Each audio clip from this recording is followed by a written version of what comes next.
right, ladies and gentlemen, we are very honored and privileged right now because we've got the incredible Eric and Bill with us from Ground Zero Bar. If there was ever a time for the blues, it's now.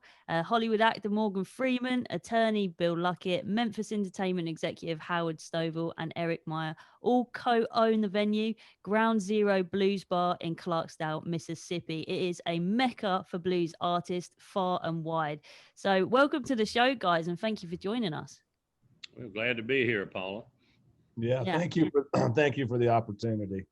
No problem. I mean, I'm hoping that we can spread the word and try and get more people to donate, because obviously you've got some incredible artists on your roster and you've got lovely staff members like Tamil and a lot of other people that work there. So we want to support them as well. Well, you're kind. Yeah, it's it's been a challenging year for all of us, and the staff is just done an incredible job building a great brand for us, and just and the artists, there's so many phenomenal artists here in the Delta that we need to support to keep the blues alive, and and play at Ground Zero and share the love with, frankly, everyone that tunes in and listens in. Paula, I've done some informal surveys over the 20 years since we opened here in Clarksdale, Mississippi, and I can tell you with a reasonable confidence that the biggest group of our foreign tourists come from the UK. Oh, wow. Second is Australia. I think they constitute about 7% each of our foreign tourists. And then after that, it's the rest of the world, as you might suspect, a lot of Europeans. But UK, number one, Australia is number two in terms of foreign tourists. So you've got a good audience, and we love you, British folks. Thank you for coming to Clarksdale, Mississippi.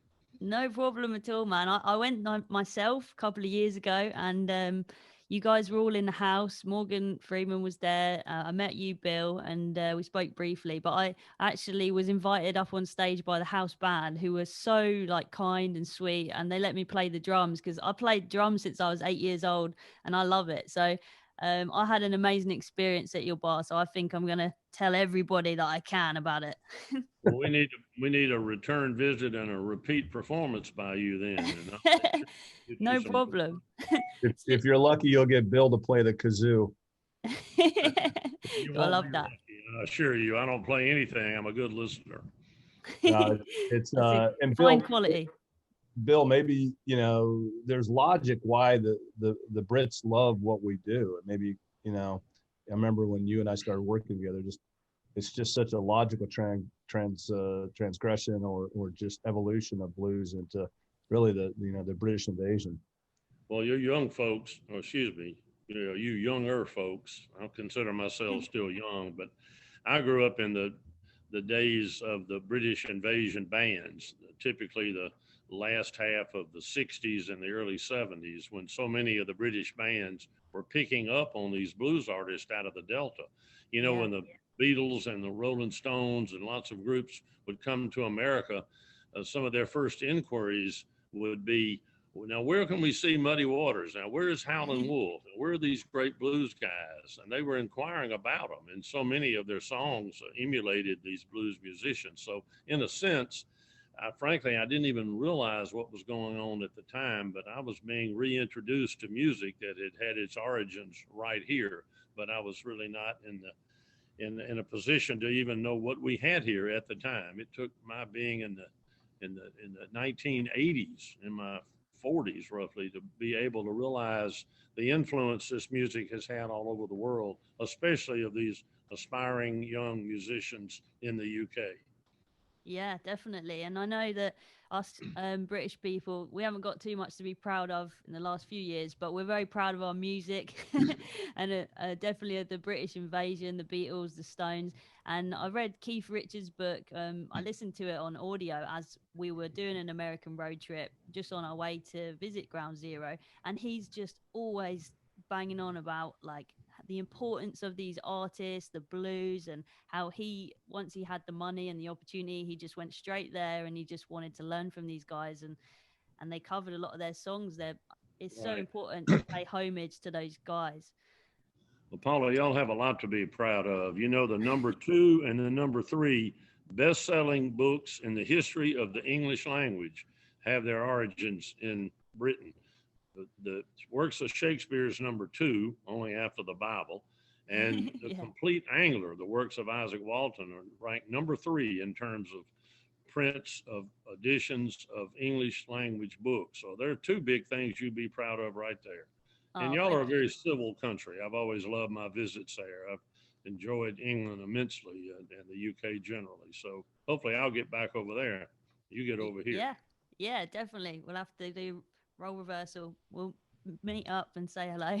So, for the listeners out there, so if you want to support the Ground Zero Bar, please go to paypal.me/Ground Zero Blues. It's very appreciated, and it goes to the musicians, artists, and staff just to support them through this time. I know that the bar has been they released a really cool video on YouTube, which is the quarantine series. You want to tell us a bit about that? Sure. So we actually done a 12-part series. It started back when COVID reared its ugly head in the spring, and we had a lot of the local talent come play and stream around the world. So it were there. That has been, I think, about, we had 12 different artists come in and play, and it gave the opportunity really to share the music for folks around the world that couldn't make it in the club for whatever reason, but secondarily also raise some money for these artists. So I'm very proud of the talent that played, and this spanned everything from Anthony Big A Sherrod, who is actually a phenomenal musician. He also works at the club, and a local boy that has been trained by the best, and to Kingfish, who's a Grammy nominated artist that is, has played around the world as well, to some lesser known talent, but equally good. Ben Payton, who recently passed, Stan, who runs a really phenomenal little art gallery and plays music. And so we did this series through the fall. We had, I think, upwards of 750,000 views.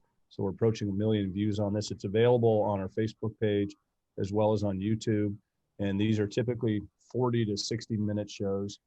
And then we've recently launched a food and music series called Deep Fried Blues.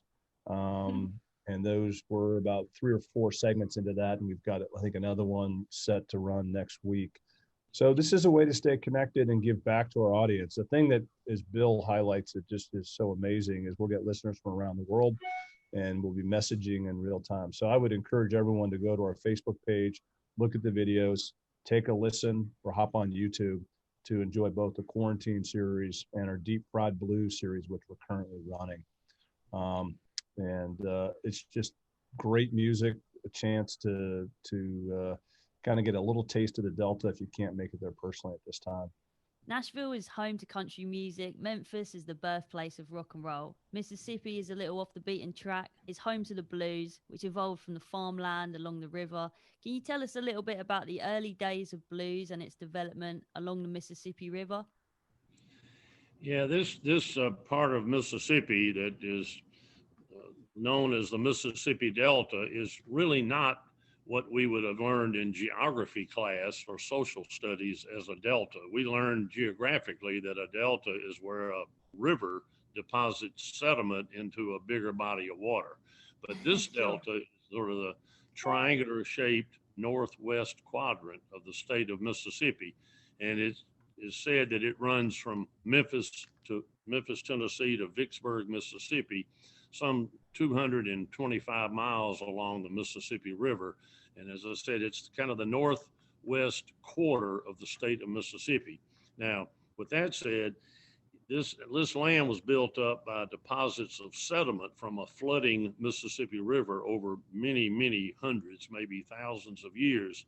And this very rich soil we have, because a lot of it floated downstream from the middle of America and deposited here, is extremely rich soil to grow crops, especially the crop of cotton. And cotton, back in the day before it became mechanized in terms of cotton pickers and tractors and all of that, was a very intensive labor operation. So many people were needed to farm cotton. and they lived out on these cotton farms or plantations, whatever you want to call them, but they were large tracts of land with lots of people living right on the lands, spread out in these houses. And that's where the origin of blues music really started, with people just trying to entertain themselves out in the middle of these fields. I mean, miles from any real settlements. They were sort of isolated, but the music sort of cropped out of that based on old field hollers, just any kind of singing or chanting that made the day go by in this very monotonous task of chopping weeds and picking cotton. I mean, it's a repetitive motion from sun up to sunset. And the blues music grew out of that. And then it eventually migrated into the smaller towns where I remember as a kid back in the 50s on a Saturday night going to locations where this music would be played. Just, it would be a sea of heads on the street. I mean, just a very energetic, lively situation. And that's what the British musicians picked up on, was that music that came out of these cotton fields into the more urban, if urban is a stretch, we're pretty rural, but these urban settings, and then eventually around the world. And all this started, it really grew in the 20s, 30s, 40s, along that time in this last century. Well, I think, and maybe even just to build on that, Bill, Clarksdale is really where it all started.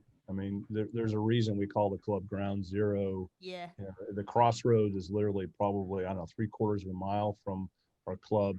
And it's just, I like to say that we punch above our weight. When you think about the number of artists that were really born and raised in tiny Clarksdale, and then be able to kind of take and it's the birthplace of rock and roll. But if you look at the global influence of Clarksdale, Mississippi, and I think that's why we get such a huge flurry of tourists, is they want to come and see it. And one of the things that we've tried to do at Ground Zero is keep it authentic, from the club experiences you've seen to the type of artists to the people that want to come play. And then for us to be able to put on a quarantine series with, the kind of viewership that we've got and the number of local artists, just tells you that we're all working hard to keep the blues alive and really share the love with everyone. Yeah, 100%. Amazing. Thank you, guys. That was a lovely answer. Paula, what impressed me is, you take Austin or Seattle or these places that are known for music, or even up in, the Berkeley School up in Boston, little old Clarksdale's got a music school, and you look at, people like Big A giving back to the community, but Kingfish kind of honed his craft there early on, and he's gone on to, like I said, be nominated for a Grammy. So I think it's a real credit to the community, and frankly, some of the work, Bill, that you did as mayor to really kind of make sure that, we're creating this as a sustaining piece of culture for American culture, to be able to get the music school and have the next generation learn. So I think it's incredible. Totally. I got excited about this and just feel it's not only the club, but it's the community. Yeah, 100%. Yeah. Oh, it's certainly a wonderful opportunity for the young and the young at heart, as we say, as they say at the museum, to learn. No age restriction. I know I had a friend who was in his 60s learning to play guitar over there, a local doctor. So it's a wonderful opportunity for kids to get involved with these true talented musicians that just keep carrying this tradition on, because we've lost a lot of our older blues artists. I know the year we opened this club, we opened May 11, 2001, and we lost John Lee Hooker, who was from Clarksdale. He was living in California at the time. We lost him that September. And, these older guys, there are not many left. In fact, very few left now. But we've got this whole new generation coming up through the ranks, like Anthony and Kingfish, who just are just carrying this tradition on. And we're very proud of them, and we hope it'll continue. This music is not going anywhere. It's the base root music. As they say, blues is the roots, the rest is the fruits. Another expression we often hear, the blues had a baby, and they call it rock and roll. So that's kind of the genesis of this. It all got its start right here in this Delta, and Clarksdale is literally ground zero for blues music right here in the central part of the Mississippi Delta. Yeah, Yeah. and Paul, if you don't mind, I mean, just there's some other great artists, Bill, that you and I could rattle off that are in town there, and we've got Super Chicken that has graced us with New Year's Eve parties every year, and Lala and Stan and Lucius, a favorite of mine, and they've chosen to come here and really be able to live and play, at places like Ground Zero and around town. And the list, Stan, like I said, is and Mississippi Marshall and Muddy Waters' great grandnephew just lives Wow. nearby. Um, and the thing that I've always enjoyed, which is I think unique to blues, is just the names, right? You can't just be, Bill Luckett. There's got to be, Bill Luckett. You have to have some name associated. We've got Big A. I mean, everyone's got these just such colorful names. As And we have more than just this club in Clarksdale too. I don't want to act like we're the only show in town. We're not by far. We're ranked the #1 blues club in America, but #2 is right down the street called Reds. And there are lots of others here as well, like Hambone that Eric mentioned. Stan moved here out of town, set up shop, is a great artist, puts on a show out in Portland, a blues festival, is a great ambassador for the blues. So many of our artists travel the world over. Kingfish, Big A, Super Chicken, just to name a few. And we don't want to leave anybody out, but there's just a wonderful wealth of these musicians and a number of clubs that host them on a fairly regular basis. So, there's plenty to do here is what I'm saying. Yeah. We're not the only attraction in town. Now, we do our best to make it a great experience for everybody, but so do the other clubs. So you come stay here a week and go to a different venue every night, hear live blues music.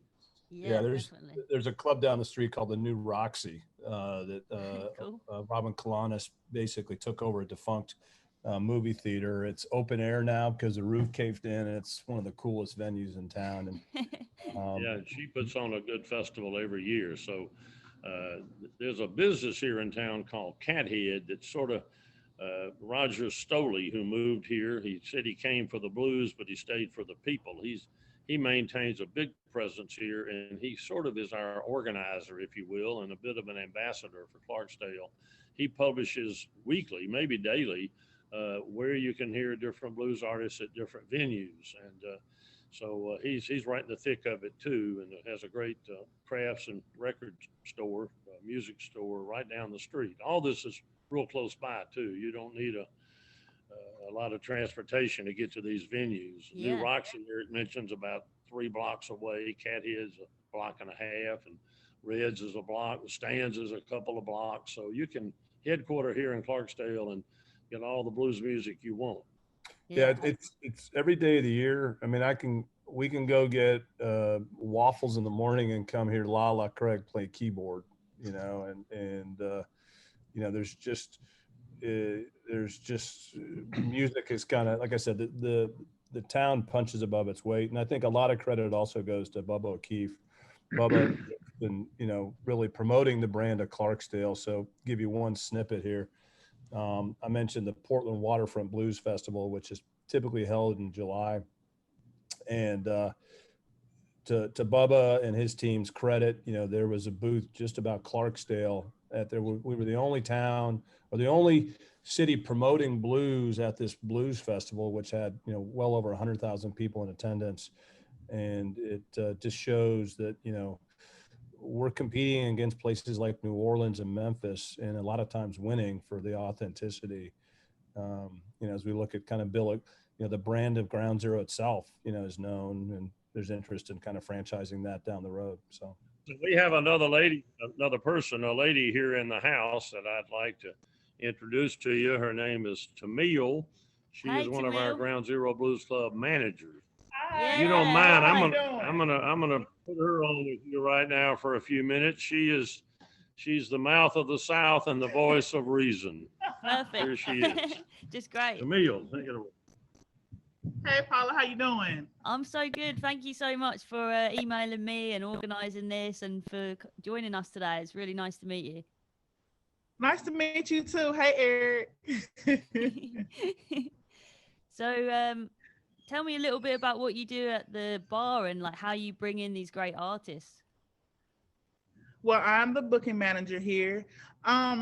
There's many different ways how we get them. They either contact me through email, or they send in electronic press kits, or I can be hanging out on my night off here and they'll come up to me, hand me cards and stuff. Or I'll see a festival going on somewhere near and I'll actually go check them out and then get them that way. Mm-hmm. Excellent. And I know that the Mm-hmm. club and the local area's got a really good reputation for being a warm, friendly place. That was definitely my experience when I was there. Um, so has it left a big impact on you? Can you tell me a little bit about like why people are so nice in Clarksdale? It's the South. I mean, everything is slow and steady down here. It's we always try to have that reputation, like come on in, have a seat, and here's some sweet tea. So it's always that vibe. And so when people come to Ground Zero, I always tell people, you come the first time, you're a guest. The second time, I treat you like dirt because you're family. So it's, once people come, they get addicted. And so they end up being like family. So yeah, we try to be as nice as possible because a lot of our clientele, they travel for days and hours, plane, train, automobile just to get here. And the least we can do is be nice.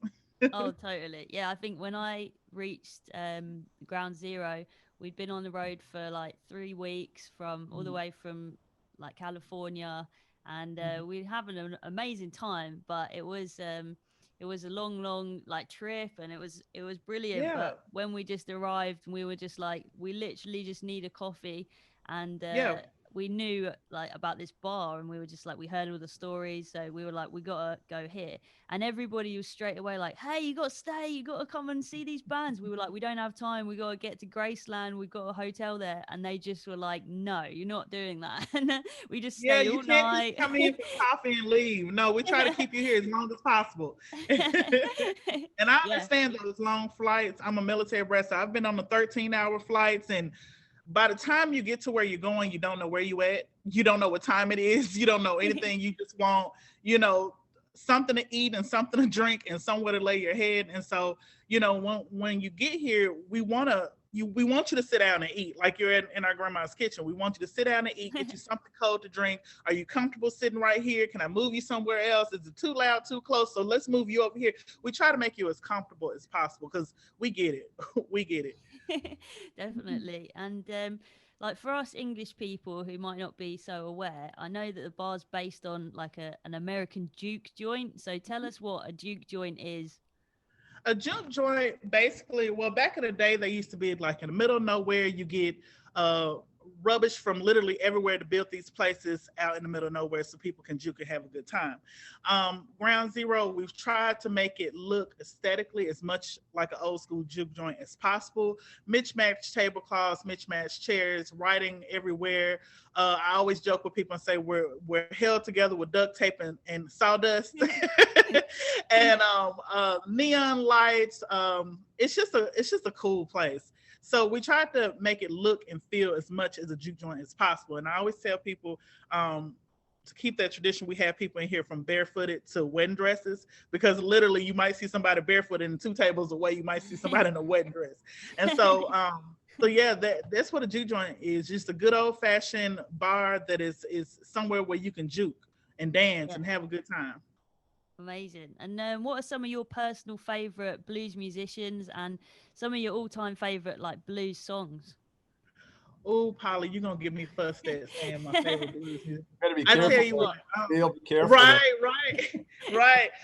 Well, obviously, Big A is one of my favorites. Lala Craig was actually the very first artist that I saw here at Ground Zero over 12 years ago, and so she's always literally my favorite, only because the first time I saw her, I got hooked and never left.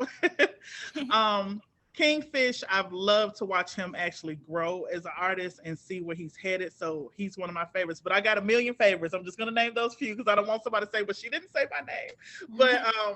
But blues songs, I like the older blues.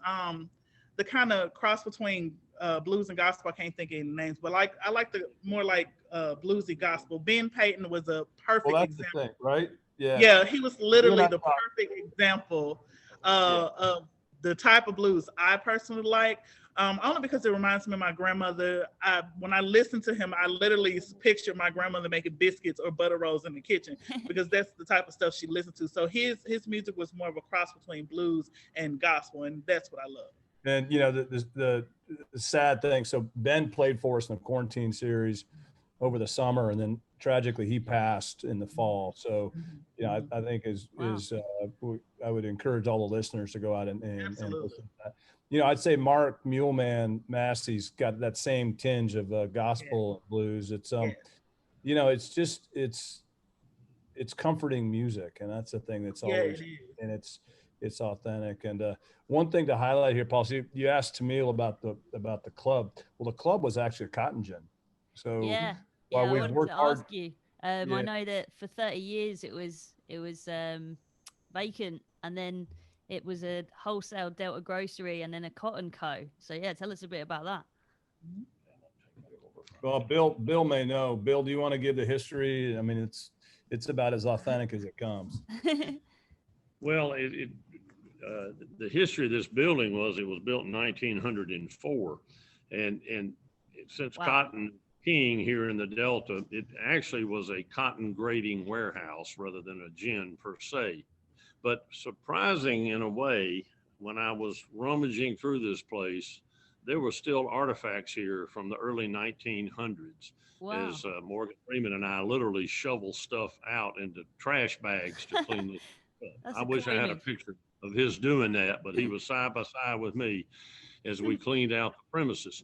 One thing we found that's still upstairs, we have apartments upstairs for overnight rentals, is I found a beautifully put together box of cotton samples. These cotton grading warehouses would collect these different staples of cotton, and they have different names like middling and ordinary and strict low middling and all these kind of weird names.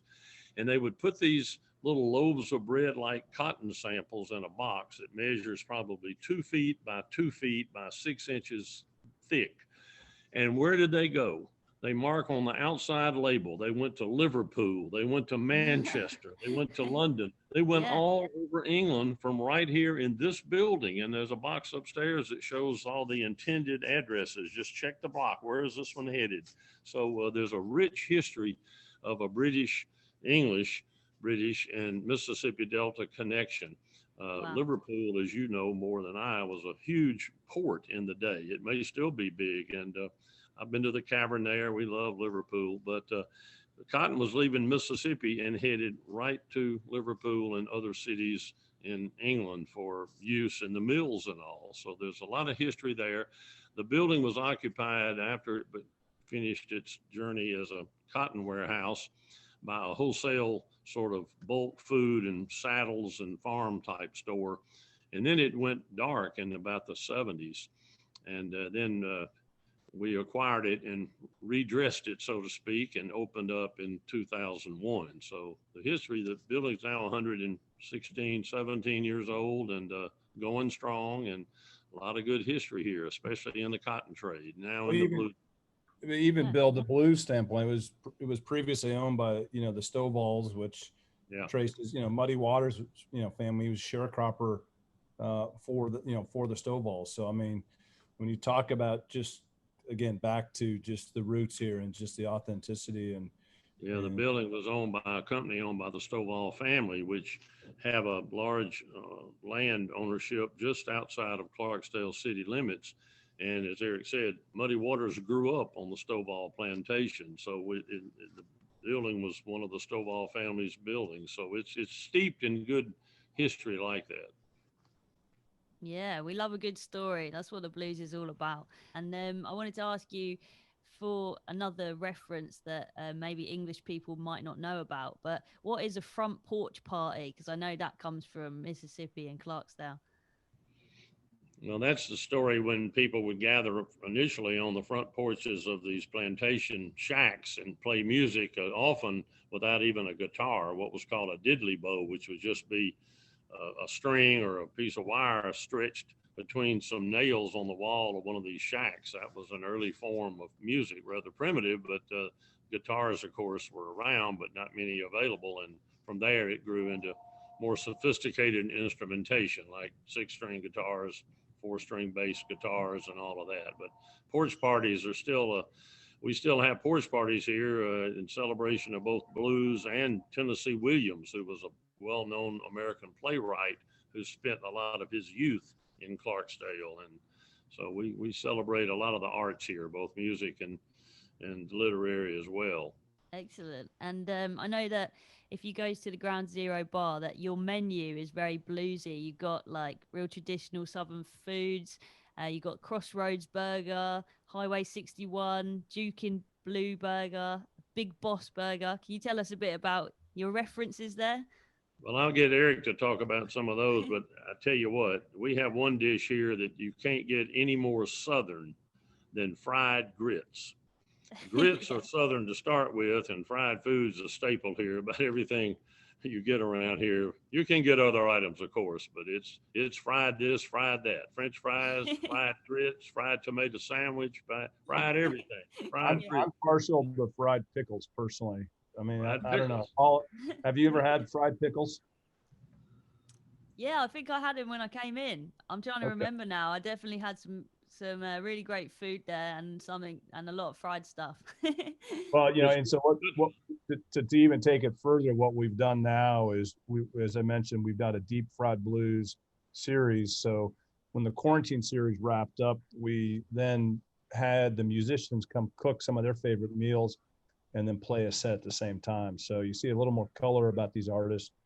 We do the dining piece is actually just stone throws away at Hooker Grocer and Eatery, where they will musicians like Super Chicken will you know he'll make some catfish with a chef over at Hooker Grocer and Eatery, and then come over and play a set. So I would encourage folks to check that out, and because you know it all mixes together, food and music, and these guys have Mark Muleman. Yeah, Mark Muleman Massey had his grandmother's recipe on making biscuits. So he and Tamil shared some biscuits that he made, and then went over and played a set. So the food is unique in Mississippi. It's maybe not the healthiest always, but it sure is tasty. And I would encourage folks when they come out, come for the food, come for the music. There's other great venues in town, the Shack Up Inn, which is just outside of town. Bill Talbot has acquired a number of sharecropper shacks from around the South, co-located them on an old cotton farm, and you get a very unique experience there as well. So it's a cool place. That's all I can say. Yeah, well, Hooker is literally a stone's throw away, Hooker Grocery Eatery, which is a wonderful venue for a little more eclectic food. It's less fried than we have. You know, we serve food that's good for the soul and not necessarily so good for the heart. Get your heart food over at Hooker, you get your soul food over here. There you go. I love it. All right, guys, you've been listening to Way Out Radio. Huge thank you to Anthony, Tamil, Eric, and Bill. And we urge you to check out Ground Zero Blues Club in Clarksdale, Mississippi. It's a place where they make slide guitars from gas cans and cigar boxes. It's a place where the Beatles and the Stones urge you to check it out. And it's also somewhere that Robert Plant has gone down and played, Elvis Costello, and Paul Simon even got turned away because they were too busy for him. Oh, yeah. Never again. We won't make that mistake again. Awesome, man. Love y'all. Y'all take care. Be safe now. Yeah, thanks so much for your time, guys, and keep in touch. Hey guys, DJ Paula Frost here from Way Out Radio, the one and only punk and reggae station, broadcasting every week. Go to wayoutradio.com for more. So I just want to tell you guys about the brand new fan club we've just launched. It's absolutely amazing. You can choose from contributing £5, £10 or £20 per month to keep the station alive, pay our guests handsomely, and keep music money in the musician's pocket and in the punk world and in the reggae world. So find out more about that at wayoutradio.com. Thank you very much.